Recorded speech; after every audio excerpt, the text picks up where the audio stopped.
Assalamualaikum murid-murid sadayana. Kumaha kabarna dinten ayeuna? Mugia Gusti Allah maparinan kasehatan sareng maparinan keberkahan kangge urang sadayana. Amin. Tepang deui sareng Ibu dina pangajaran bahasa Sunda kelas 3.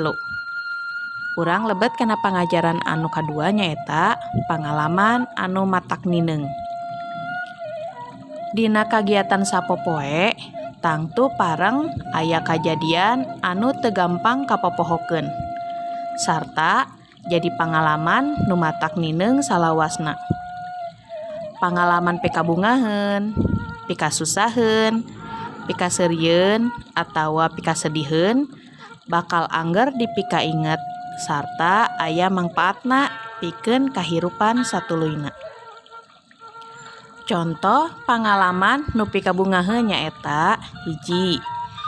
Jadi juara lomba, 2. Dibere hadiah, 3.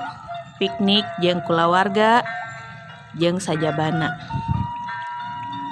Tuluy contoh pangalaman nu pikasediheun nyaeta 1. Labuh tina sapeda, 2. Buku carita nu anyar meuli murag kasolokan, 3.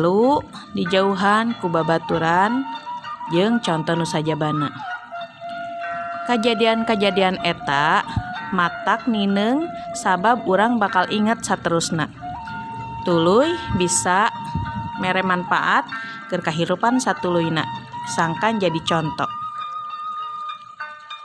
Aya salah sahiji contoh pangalaman nu kungsi kaalaman ku Danu. Caritana aya dina buku paket kaca 16 dugikeun ka 17. Prak ku hidep baca sing bedas sangkan paham kana eusi caritana.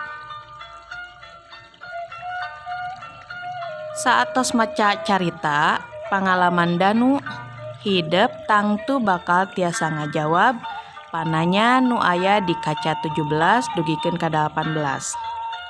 Prak eusian, teras kirimkeun hasilna ka Ibu. Wilujeng siang. Hatur nuhun. Wassalamualaikum warahmatullahi wabarakatuh.